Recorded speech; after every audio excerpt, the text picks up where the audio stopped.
Hello students, welcome to my channel. कक्षा 8 की उड़ान कार्य पुस्तिका में आज बेटा पाठ नंबर 11 क्षेत्र मिति का हम हल करेंगे। अगर अभी तक आप लोगों ने मेरे चैनल को सब्सक्राइब नहीं किया है तो सबसे पहले चैनल को सब्सक्राइब करें, ताकि जैसे ही मैं आपकी क्लास का कोई भी लेक्चर डालूं तो आपको सबसे पहले नोटिफिकेशन मिल जाए।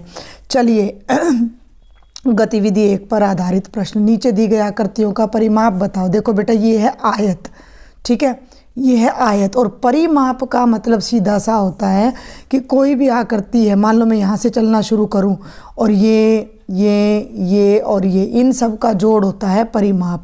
तो ये सब भुजाएं कितनी हैं अब देख लो। 5 मैंने यहाँ से शुरू किया, 5 जमा 3 जमा 5 जमा 3, तो 5 और 5 10 और 6 16 सेंटीमीटर हो गया। अब दूसरे पर आ जाओ। देखो, ये 2 है तो इसके सामने भी 2 है, ये 4 है तो इसके सामने भी 4 है, तो इनको जोड़ दो।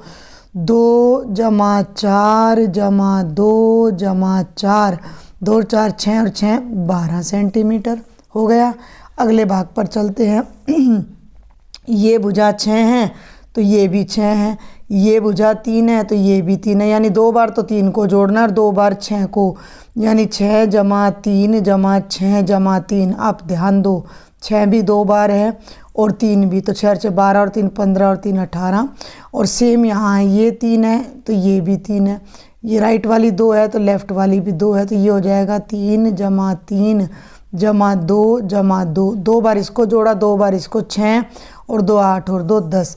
अब इस बात को समझो और तरीके से करो। सभी आकृतियाँ आयताकार हैं, यानी हर एक भुजा 2 बार है भाई। ये एक बार लंबाई ये रही और एक बार ये रही, एक बार चौड़ाई ये रही और एक बार ये रही। तो पहले लंबाई और चौड़ाई को जोड़ लो और फिर उस परिणाम को गुणा कर दो। इसलिए क्या करते हैं कि आयत का परिमाप होता है 2 गुणा लंबाई जमा चौड़ाई। इसी प्रकार यदि कोई आकृति वर्गाकार होगी तो उसका जो परिमाप होगा वो 4 गुणा भुजा हो जाएगा, क्योंकि चारों भुजाओं को उठा के हम जोड़ देंगे। ठीक है, आगे बढ़ते हैं। दूसरे प्रश्न में ये कहता है कि क्षेत्रफल बताओ।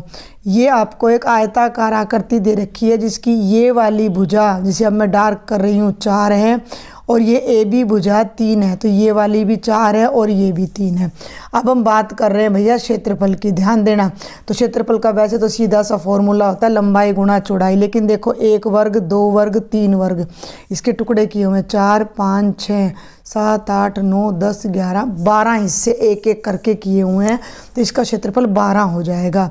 ये कहता है 4 वर्ग 3 बार, पहला वर्ग, दूसरा वर्ग, तीसरा वर्ग और चौथा वर्ग। और कितनी बार आ रहा है? 1 बार 2 बार और 3 बार। तो ये आ रहा है 4 वर्ग 3 बार, तो 4 गुणा 3 यानी कि 12 वर्ग सेंटीमीटर हमारा क्षेत्रफल हो जाएगा।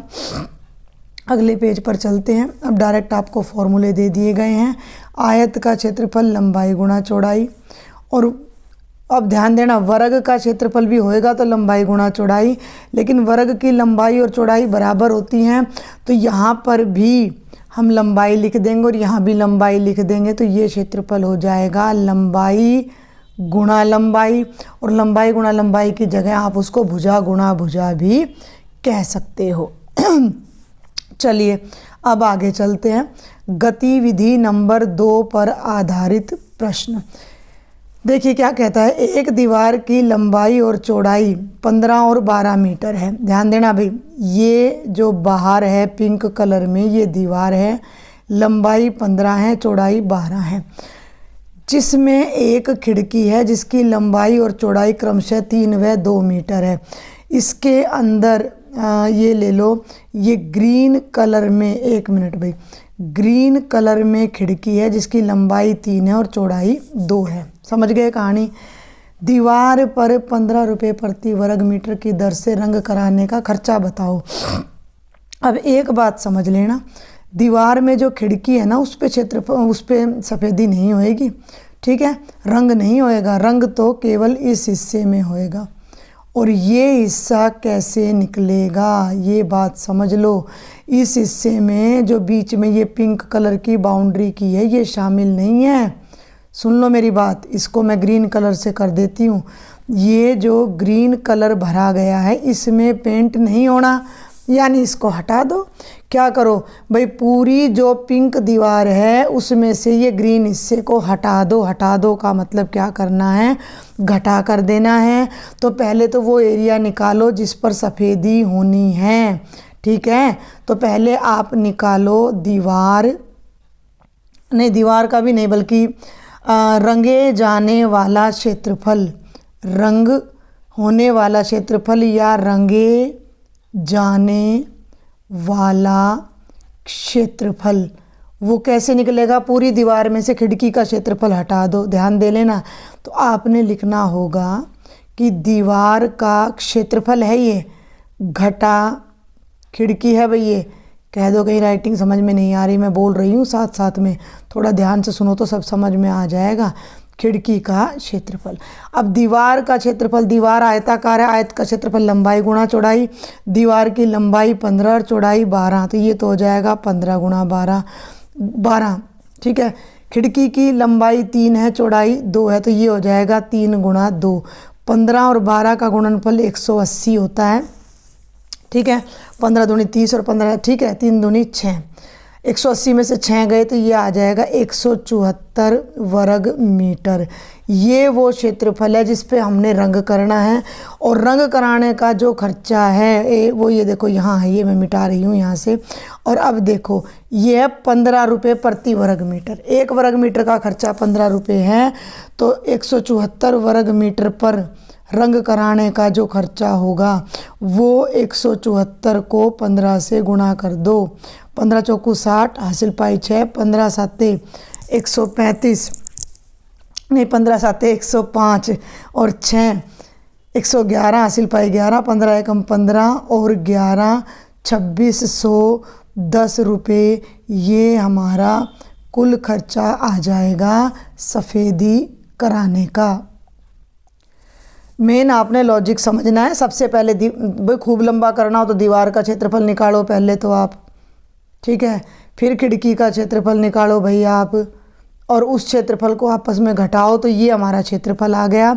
और इसको 15 से गुणा कर दिया तो खर्चा आ जाएगा। अब चलते हैं दूसरे सवाल पर, ध्यान देना है। तार से बने हुए वर्ग का क्षेत्रफल 100 वर्ग सेंटीमीटर है। ये वर्ग है, तार से बन रहा है, और इसका जो ये पूरी जगह इसने घेर रखी है वो 100 वर्ग सेंटीमीटर है। यदि तार से आयत बनाई जाए, ध्यान से सुन लो मेरी बात, इसी तार को खोल के सीधा करा और ये आयत बना दी जिसकी चौड़ाई 2 सेंटीमीटर है, तो आयत की लंबाई ज्ञात करो। थोड़ा सा अटपटा सवाल है, थोड़ा सा अटपटा।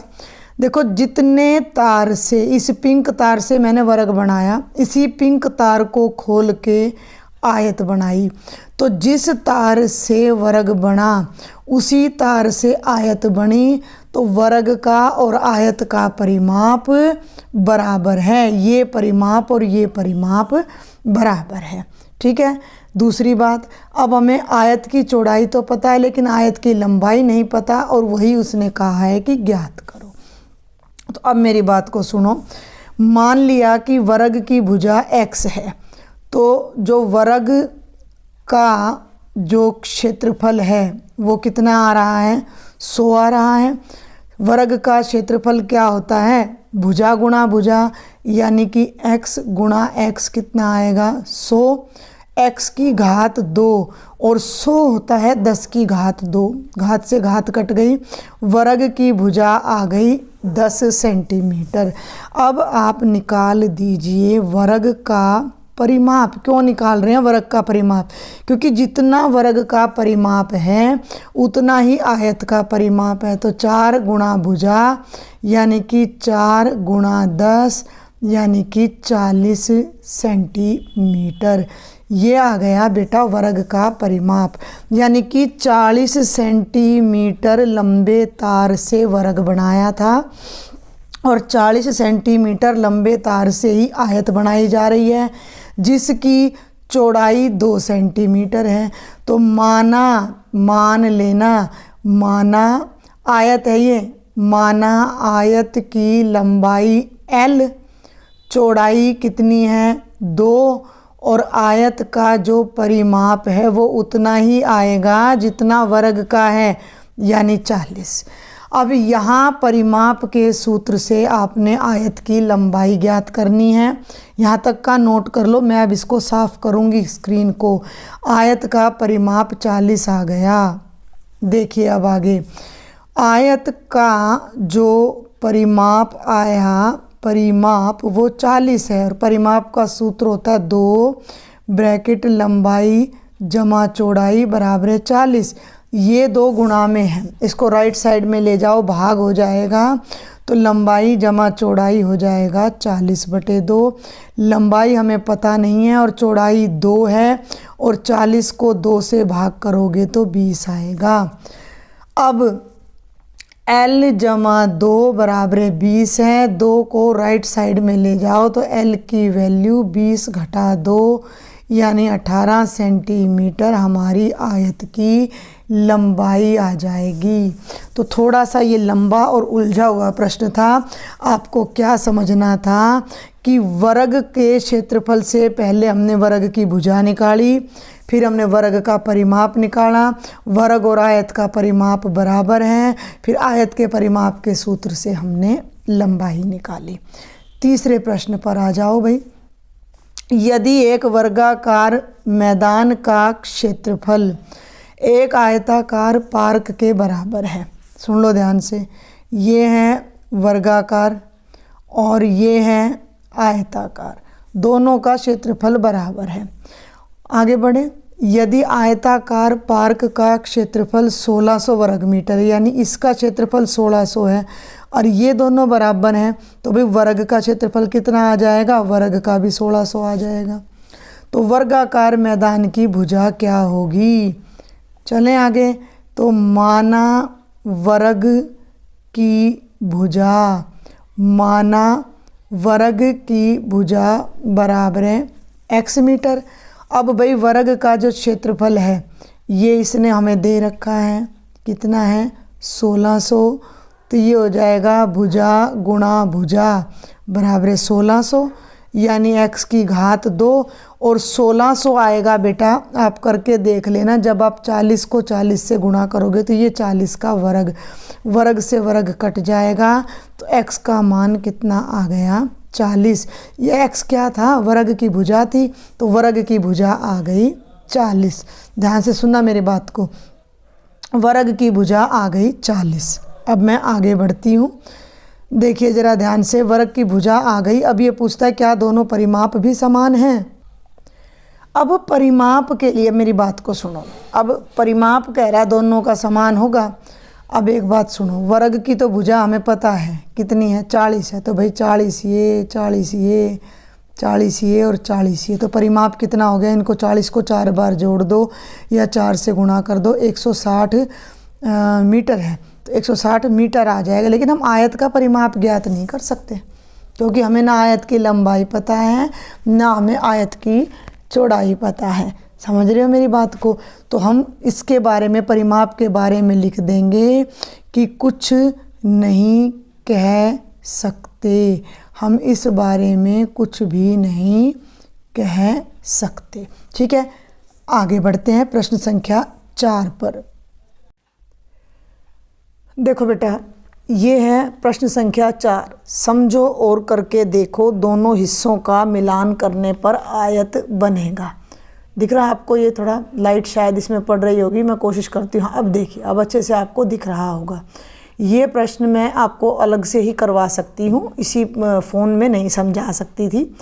तो ये आपको एक पैरेललोग्राम यानी कि समांतर चतुर्भुज दे रखा और इसको यहाँ से काटा गया है। तो पहले मैं इसको आपको काट के दिखाती हूँ। ये इसका राइट हिस्सा है और ये इसका लेफ़्ट हिस्सा है और दोनों को जोड़ने पर आयत बनेगी। अब देखते हैं कैसे बनेगी भाई आयत। ये आपके सामने समांतर चतुर्भुज है। अभी मैं इसको काट कर अलग अलग करके आपको दिखाती हूँ। ये देखिए बेटा, मैंने उस समांतर चतुर्भुज को काट दिया है। एक नहीं, एक जैसे मैंने 2 समांतर चतुर्भुज आपको काट दिए हैं। ठीक है, ताकि हमें पता लग जाए। अब इसको तो मैं अलग रख रही हूँ और इसको हम बीच में से ऐसे बिल्कुल सीधा काट लेते हैं। ठीक है, आपकी उड़ान वर्कबुक में भी यही दे रखा है। और अब हम इन्हें अलग अलग एंगल से जोड़कर देखते हैं। अब देखो भाई, इनको जोड़कर देखते हैं। कुछ भी नहीं करना, जो हिस्सा इधर पहले हमने इनको कैसे काटा था, ऐसे काटा था, ये था समांतर चतुर्भुज। देख लो भाई, इसका दूसरा पीस ये रहा आपके सामने। एक मिनट में बिल्कुल प्लेन समतल पर रखती हूँ, ये समतल नोटबुक है। ये आपका पहले वाला असली समांतर चतुर्भुज था, और ये बिल्कुल देख लो इसी का दूसरा आपका पीस था जो मैंने इसके सामने आपको काट कर दिखाया था। देख लीजिए, इस पर थोड़ा प्रिंट हुआ है, ये मैंने काटा और इधर वाले को इधर ले आई, बस पोजीशन बदल दी। अब देखो ये क्या बन गया, ये क्या बन गया, आयत। आयत बन गया। सुन लो मेरी बात, यही समांतर चतुर्भुज था, कागज की सिर्फ पोजीशन बदली। कहने का मतलब है कि जितना कागज इस समांतर चतुर्भुज को बनाने में लग रहा था उतना ही कागज इसमें लग रहा है। अब आयत का क्षेत्रफल क्या होता है, लंबाई गुणा चौड़ाई। तो समांतर चतुर्भुज का क्षेत्रफल भी हो जाएगा आधार गुणा चौड़ाई, यानी कि ये वाली ऊंचाई। इतनी तो ऊंचाई समांतर चतुर्भुज की है और इतनी इसकी आयत की चौड़ाई है। तो आयत में इसको चौड़ाई बोल देंगे और समांतर चतुर्भुज में इसको संगत ऊंचाई बोल देंगे। तो समांतर चतुर्भुज का क्षेत्रफल हो जाएगा आधार गुणा संगत ऊंचाई। और ये हमारा क्या समझाने का मतलब था कि समांतर चतुर्भुज और आयत में कोई भी फर्क नहीं है। ये आप अपनी बुक में देख सकते हो। यही इसने कहा था कि इस प्रकार समांतर चतुर्भुज ABCD का क्षेत्रफल और आयत PQRS का क्षेत्रफल बराबर है। आगे बढ़े। अब देखो बेटा, प्रश्न संख्या 5, इसमें आपको ना वृत्त बना के समझाया गया है। भाई ये जो वृत्त बनाया है ना मैंने, और ये जो पिंक कलर मैंने इस पे फेर दिया, ये वृत्त की परिधि है। अगर आप यहाँ से चलना शुरू करो और जितनी दूर चल के वापस आओगे तो ये लंबाई वृत्त की परिधि है। अगर आपने कभी वृत्त खींचा हो, मैं अभी नोटबुक में आपको जो अगला प्रश्न है वो नोटबुक में कराऊंगी तो और भी अच्छे से बता दूंगी। ये वृत्त का केंद्र है जहाँ प्रकार रखते हैं। केंद्र से जो ये पूरी रेखा जाती है ये व्यास है, और केंद्र से परिधि तक जो एक रेखा खींचती है वो त्रिज्या होती है। देखो बेटा, प्रश्न संख्या 5 की शुरुआत तो मैं आपको करवा चुकी हूँ, लेकिन मैं यहाँ फिर आपको एक वृत्त बनाकर बता दूंगी, केंद्र, परिधि, व्यास और त्रिज्या।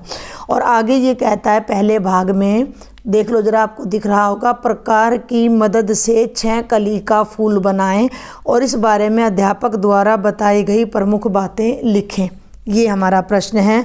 तो ये प्रकार लिया और प्रकार से ये मैंने, आप कॉपी को कितना भी घुमा सकते हो, ये आपका फ़ायदा है। ये आपका बन गया वृत्त। समझे मेरी बात को ध्यान से। जहाँ मैंने प्रकार की नोक रखी वो है मेरा केंद्र, और ये जो मैंने घेरा खींचा है ये पूरा घेरा मेरा कहलाता है परिधि। अगर मैंने इसको किसी तार को मोड़कर बनाया होता और तार को सीधा कर देती तो वो लंबाई परिधि कहलाती। अब इस केंद्र को जब मैं इस परिधि से मिला दूंगी तो ये त्रिज्या है, लेकिन इसको अगर मैं पूरा दूर तक ऐसे ले जाऊं तो ये व्यास है। ये त्रिज्या यहाँ खींच देती हूँ मैं। केंद्र को परिधि के किसी भी बिंदु से मिला लो, वो हर हालत में क्या कहलाएगी, त्रिज्या। एक वृत्त की अनंत त्रिज्याएं होती हैं। और अब मैं आपको बना के दिखा रही हूँ 6 कली का फूल कैसे बनता है। ड्राइंग में तो बहुत बनता है। सबसे पहले प्रकार पेंसिल लिया और एक वृत्त खींच दिया आपने, खींच दिया भाई वृत्त आपने। अब वृत्त ये केंद्र पर ना निशान लगा लो इस तरह से, और वृत्त की परिधि पर कहीं पर भी प्रकार रखते हुए और केंद्र से मिलाते हुए एक चाप आपने यहाँ से लगा देनी है। ठीक है, तो जितना हमारी त्रिज्या थी भाई इतना ही खोल के मैंने यहाँ से एक चाप ये लगा दी। ठीक है, अब यहाँ किसी भी तरफ रख लो, मैंने इधर राइट साइड में रखा और एक चाप और लगा दी जो कि केंद्र से जा रही है। फिर अगली चाप पर रखकर इस पिछली चाप को मिलाते हुए ये लगा दी। ये लगभग सभी बच्चों को आता है मेरे ख्याल से बनाना, जो भी बच्चे ड्राइंग लेते हैं। फिर अगली चाप पर रखा और एक और चाप लगा दी हमने। ठीक है, फिर उससे अगली चाप पर हमने प्रकार को रखना है और एक और चाप हमने थोड़ा सा ये ध्यान रखना है भाई प्रकार आगे पीछे ना हो जाए। ठीक है, ये यहाँ पर आकर हमारा मिल रहा है और यहाँ से पेंसिल थोड़ी मोटी हो गई ना, इस वजह से गड़बड़ हो रही है। और ये फिर हमने यहाँ से मिला दिया। तो इस तरह से आप गिन सकते हो 1 2 3 4 5 और 6 कली का हमारा ये फूल बन गया। और अध्यापक आपको क्या बताएंगे कि हमने एक केंद्र और त्रिज्या लेकर केवल एक बार में प्रकार खोलकर उसकी सहायता से बनाया विभिन्न चापों के द्वारा। अब देखिए छठे प्रश्न का दूसरा भाग, परिधि व व्यास का अनुपात ज्ञात करो। तो भाई देखो परिधि हमारी जो होती है वो होती है वैसे तो 2 पाई आर। इस सवाल में तो करना क्या था कि आपने परिधि नापनी थी और व्यास नापना था, लेकिन मैं आपको डायरेक्ट बता रही हूँ। व्यास होता है 2 आर, तो 2 से 2 कट जाएगा, आर से आर कट जाएगा और ये आएगा पाई अनुपात 1। नीचे 1 रह गया, ऊपर पाई रह गया। परिधि का जो सूत्र होता है वो हमारा देखो डी माने व्यास होता है।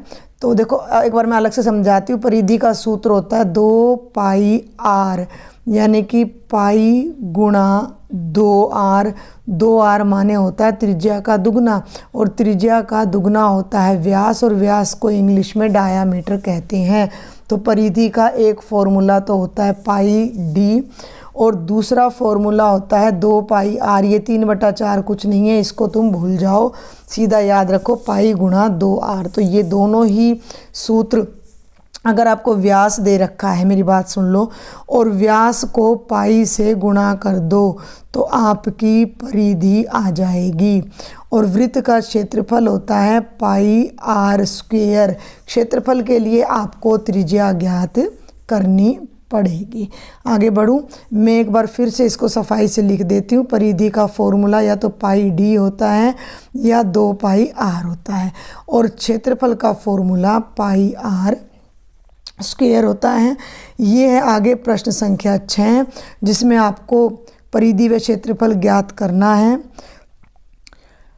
यदि वृत्त का व्यास दिया गया हो, तो भाई व्यास दे दिया 14 सेंटीमीटर। अब क्षेत्रफल के लिए त्रिज्या तो निकालनी पड़ेगी। तो सबसे पहले एक सवाल मैं यहाँ अच्छे से कर रही हूँ, छठे का मैं कर रही हूँ पहला भाग। व्यास 14 सेंटीमीटर, ये बराबर नहीं है, यहाँ गुणा है, ये गलती से लिखा गया है।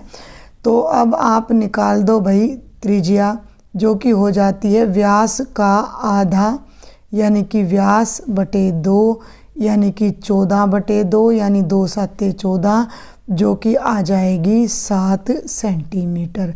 अब आपने पहले तो निकालनी है वृत्त की परिधि।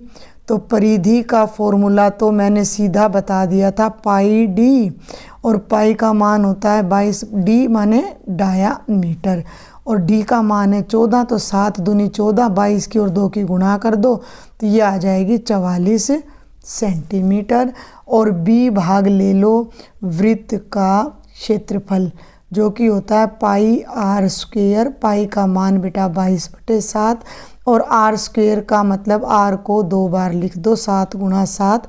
अब 22 की और 7 की गुणा कर दो तो 154 वर्ग सेंटीमीटर। क्षेत्रफल हमेशा वर्ग सेंटीमीटर में, और जो है परिधि वो हमेशा सेंटीमीटर में। अब दूसरे भाग पर आ जाओ। अब दूसरा मैं बिल्कुल शॉर्ट में आपको बताऊंगी, क्योंकि मैंने पूरे तरीके से आपको बता दिया है।